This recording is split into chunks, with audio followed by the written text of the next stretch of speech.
Dynamic structuralism itu adalah sebuah teori atau pendekatan dalam penelitian sastra yang menitik beratkan pada sifat dasar struktur yang berkembang dan berubah. Oleh sebab itu bisa dikatakan bahwa salah satu cirinya itu adalah pembahasan atau analisis mengenai character development, di mana penokohan atau tokoh tertentu dalam sebuah karya sastra itu mengalami perubahan dan perkembangan di dalam cerita, sehingga bisa dikatakan pula bahwa dynamic structuralism ini berfokus kepada struktur karya sastra yang bersifat dinamis.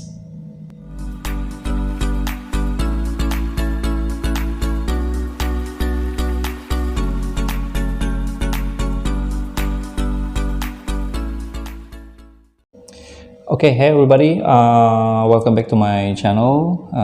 Kita akan membahas mengenai salah satu bentuk dari structuralism, karena sebelumnya di channel saya, di konten-konten sebelumnya saya sudah membahas mengenai structuralism in general, secara umum gitu, termasuk juga ya bisa dikatakan classical structuralism, atau ya memang secara umum, structuralism secara umum. Kemudian ada juga genetik structuralism gitu, termasuk juga di dalamnya narratology, kemudian konsep-konsep mengenai binary opposition gitu. Nah, kali ini kita akan membahas mengenai dynamic structuralism, yang mana memang merupakan bagian dari structuralism, hanya punya fokus tertentu. Nah, makanya ketika saya membahas mengenai general structuralism, ya kita bisa menggunakan konsep dasar dari structuralism, termasuk perkembangan-perkembangannya begitu. Maka kita bisa ngambil yang mana disesuaikan dengan apa tujuan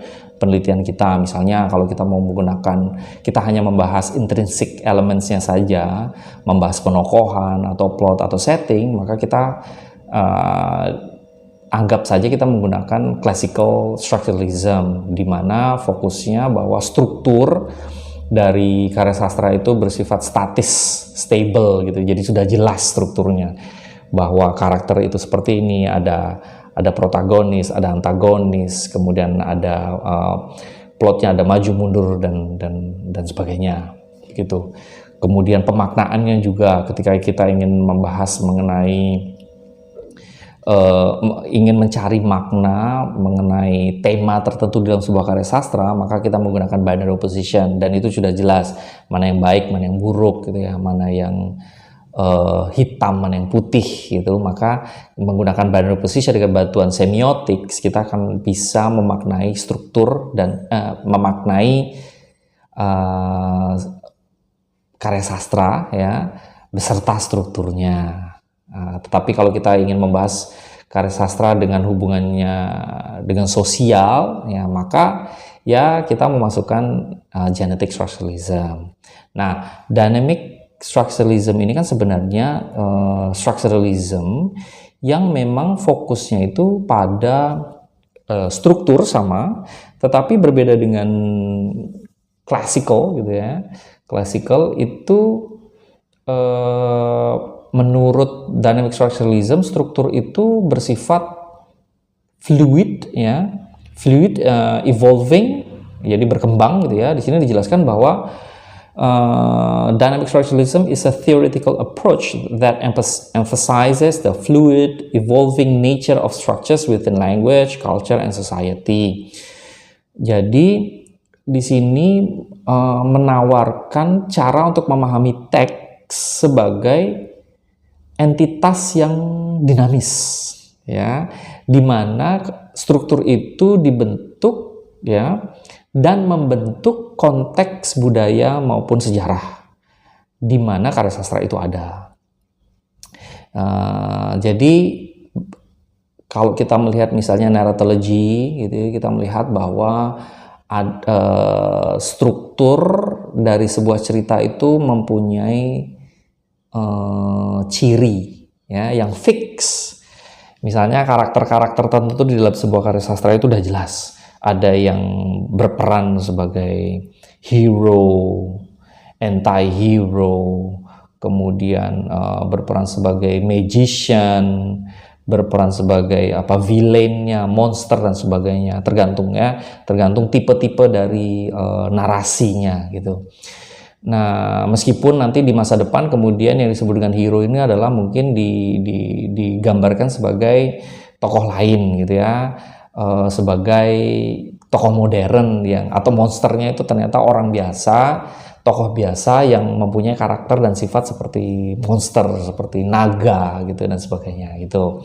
Nah, tetapi kalau dynamic structuralism ini tidak melihat seperti itu, bahwa tidak mempunyai struktur ya, tetapi tidak fix.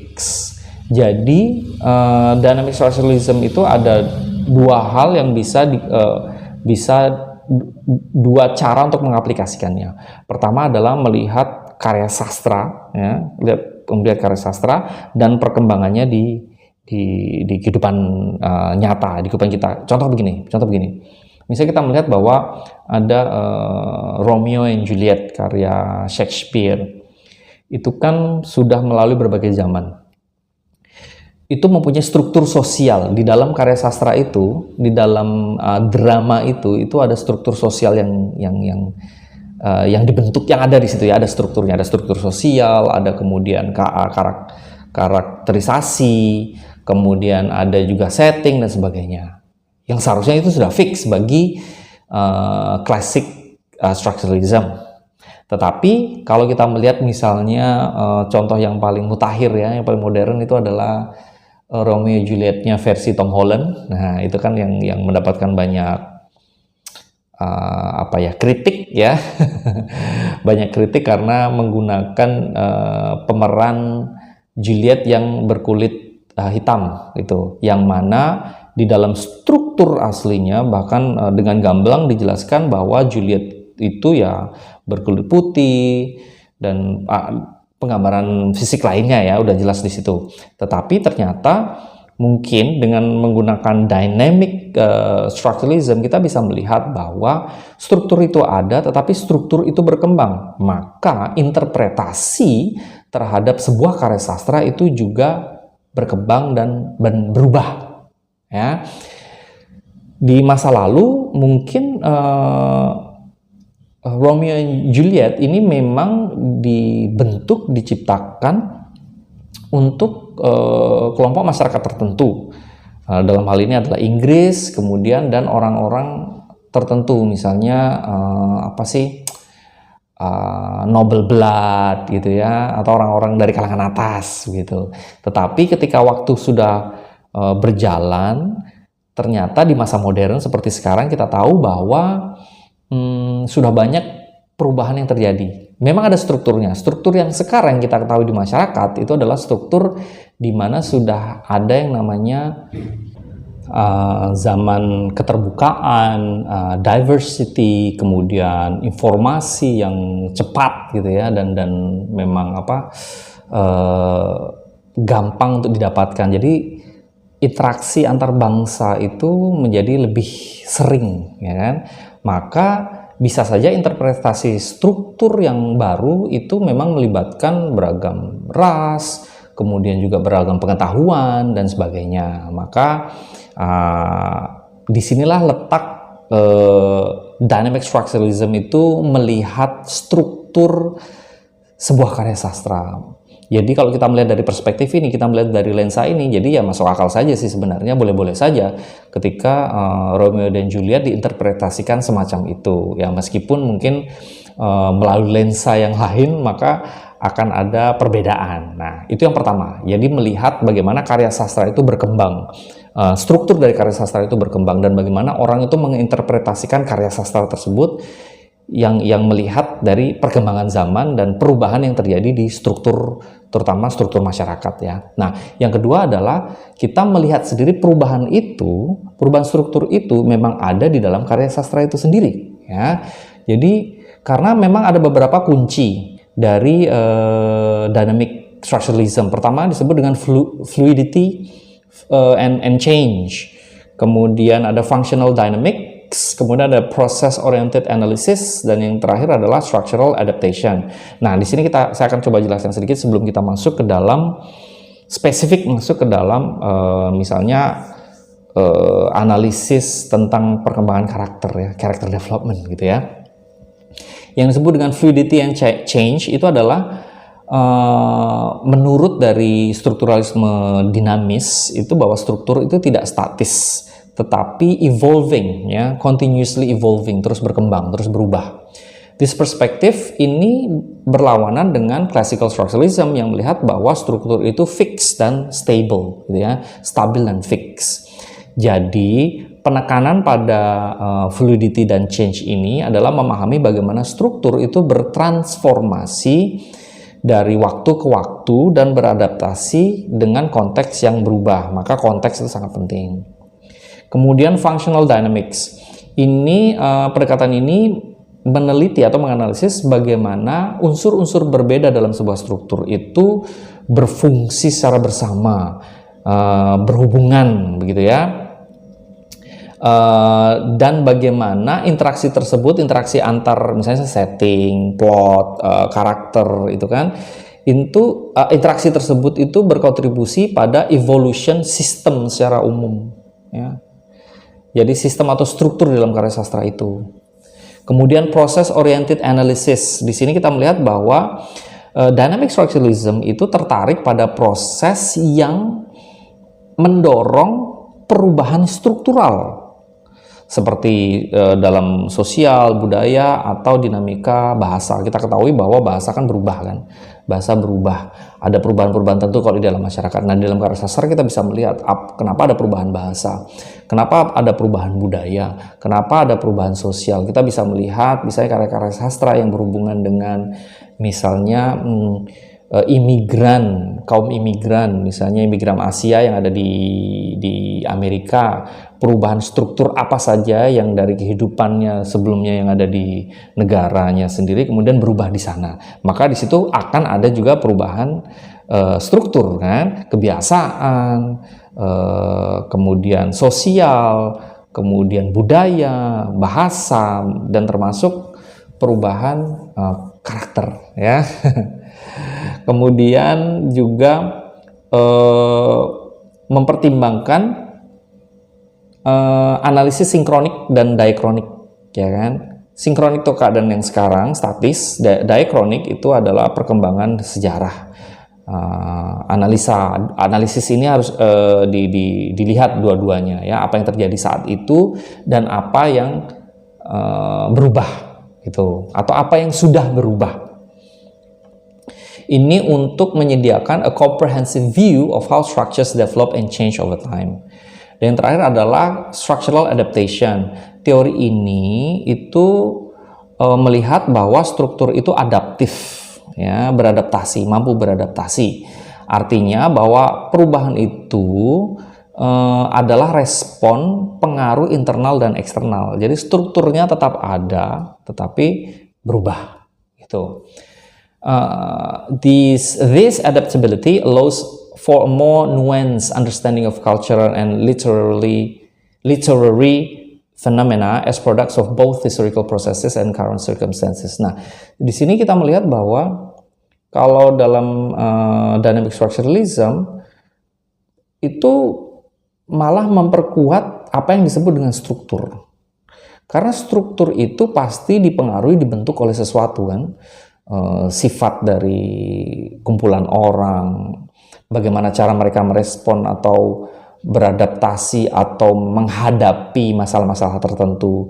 Struktur masyarakat di Jepang yang tanda petik disiplin gitu mungkin akan berbeda dengan struktur masyarakat di tempat lain. Karena misalnya di Jepang itu kehidupannya susah, alamnya itu menantang, gempa, sumber daya alam yang terbatas mungkin dan sebagainya, maka punya struktur tertentu. Tapi ketika orang Jepang kemudian pindah ke sebuah negara lain, misalnya di Brazil misalnya, maka akan ada perubahan struktur tertentu di sana. Nah, dan ini untuk beradaptasi. Nah, ini adalah konsep dari dynamic structuralism. Nah, kalau kita kembali lagi ke belakang ke pembahasan saya sebelumnya, mengapa character development itu merupakan ciri dari dynamic structuralism, itu karena jelas character development itu ada perubahan ya, ada perubahan dari perilaku, sifat dari satu tokoh, ya kan? Misalnya begini, di character development itu kan bisa dilihat sebagai aspek yang utama, salah satu aspek yang utama di dalam sebuah karya sastra. Tidak semua karakter itu bersifat statis. Kalau kita menggunakan narratology atau kalau kita menggunakan classical structuralism, maka satu karakter itu sudah pasti dicap, di brand gitu ya, bahwa ini mempunyai peran yang ini gitu ya. Tokoh ini mempunyai peran tertentu, dan oleh sebab itu karena dia punya peran tertentu, maka dia fix adalah tokoh yang dianggap sebagai hero misalnya. Maka evidence-nya ya, dialog, scene, action dan sebagainya itu diarahkan untuk mendukung penjelasan mengenai perannya sebagai hero kan itu. Tetapi kalau karakter juga bisa berkembang dan bahkan berubah. Di masa sekarang itu kan banyak sekali karakter-karakter yang susah untuk dipegang ya. Apakah protagonis, apakah antagonis, atau bukan kedua-duanya, apakah dia tokoh utama atau ternyata tokoh utamanya ada yang lain dan sebagainya, itu kompleks ya. Jadi dynamic structuralism itu melihat bahwa karakter itu sebenarnya tidak statis ya. Jadi bisa dilihat sebagai entitas dinamis yang berkembang di dalam cerita, di dalam narasi. This evolution reflects the character's interaction with the story's cultural, social, and historical context. Nah, kita akan melihat struktur budaya, sosial, dan konteks latar belakang budaya yang ada di dalam karya sastra itu. Mengapa tokoh ini berubah? Mengapa ada perkembangan? Struktur apa sih sebenarnya yang ada di situ? Dan perubahan struktur yang seperti apa yang ada sehingga membuat si karakter ini berkembang? Karena characters change, grow, and adapt in response to the plot's unfolding events and the broader socio-cultural forces at play. This continuous development is a hallmark of dynamic structuralism, as it emphasizes the fluidity and interconnectedness of narrative elements. Nah kan tadi disebut ada fluidity, kemudian juga interconnectedness, jadi hubungan antar unsur. Kita melihat bahwa tokoh itu bisa berubah itu karena dipengaruhi oleh latar belakang budaya, sosial, dan sebagainya yang ada di dalam karya sastra itu tadi. Dan itu otomatis saling berhubungan. Nah, ini juga salah satu ciri dari structuralism in general. Strukturalisme itu melihat elemen, unsur-unsur dalam karya sastra itu saling berhubungan. Tokoh A itu punya hubungannya dengan tokoh B. Tokoh A melakukan ini karena ada tokoh B. Atau demi tokoh B. Ya kan? Kemudian dua tokoh ini itu mempunyai latar belakang di mana mereka tinggal mungkin, kemudian posisi mereka apa di satu tempat, di kantor, maka ada setting kan. Kemudian juga plotnya seperti apa, kenapa dia merespon seperti ini, karena di plotnya seperti ini. Nah sama saja. Bedanya adalah satu karakter itu bisa berubah, mereka berkembang begitu kan. Character development itu berkembang karena ada pengaruh dari unsur-unsur itu tadi ya. Nah ini menekankan pada perubahan struktur yang ada di dalam karya sastra. Begitu.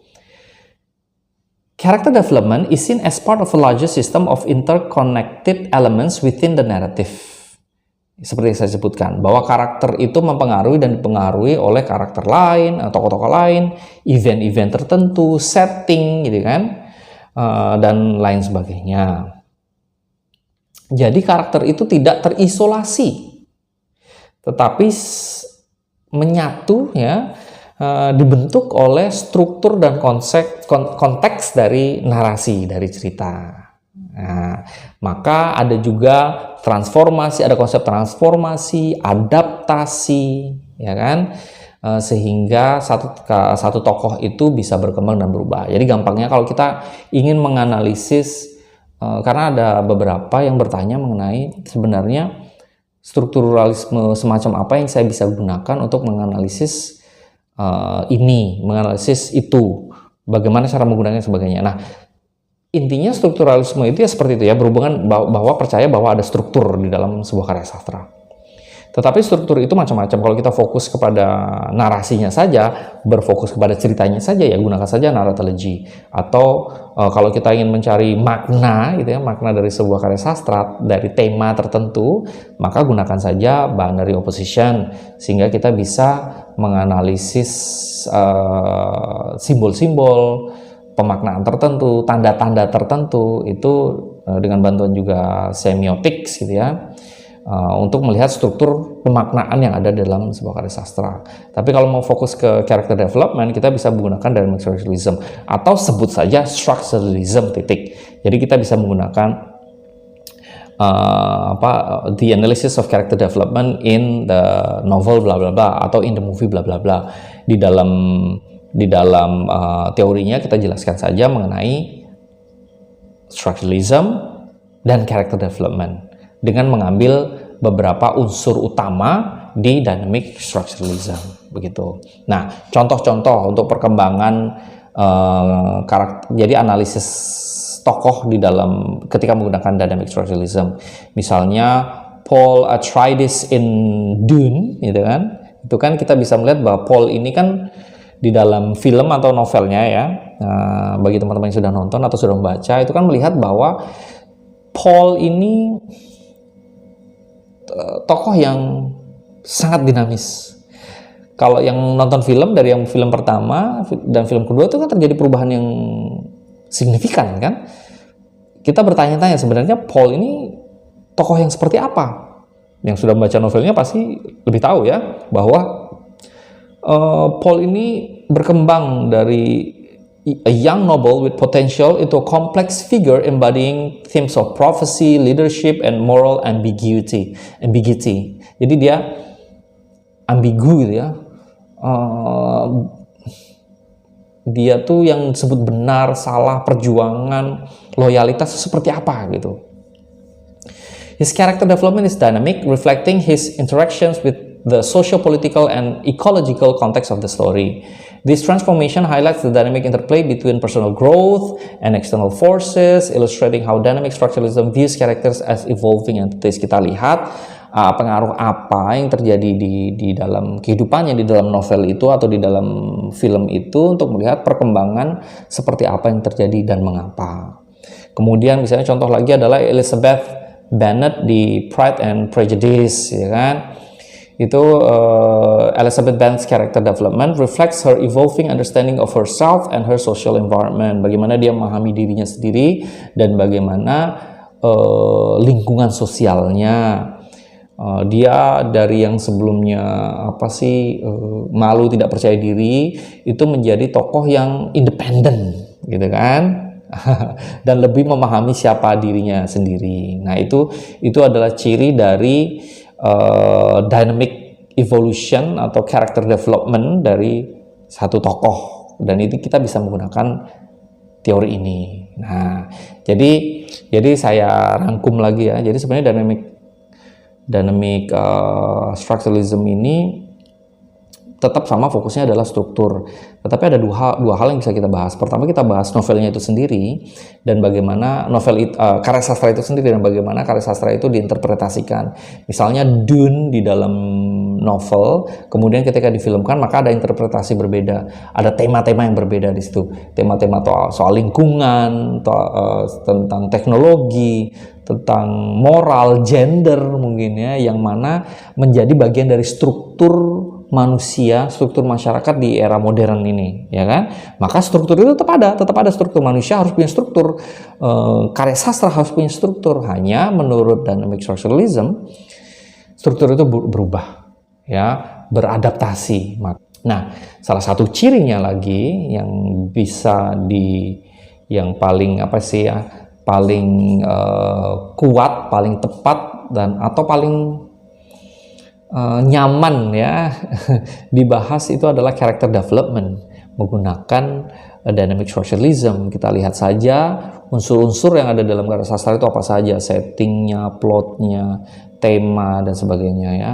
Kemudian lihat tokohnya, karakternya itu seperti apa dijelaskan, ada perkembangan apa, dan kenapa ada perkembangan itu, ada perubahan apa. Nah, ketika kita gabungkan semua unsur-unsur tadi, itu otomatis sudah bagian dari struktur atau structuralism. Nah, kurang lebih seperti itu ya, teman-teman. Semoga ini bisa memberikan insight ya, memberikan gambaran. Tapi seperti biasa, kalau teman-teman masih merasa kurang puas, kurang paham, penjelasan saya terlalu berbelit-belit gitu ya, silakan tanya saja di kolom komentar. Tapi jangan lupa untuk like dulu dan subscribe supaya saya bisa mengembangkan konten-konten saya di channel ini ya. Jadi teman-teman jangan sungkan-sungkan untuk bertanya apa saja, silahkan. And I really hope for a good day for you. Have a nice day everybody. See you next time and see ya.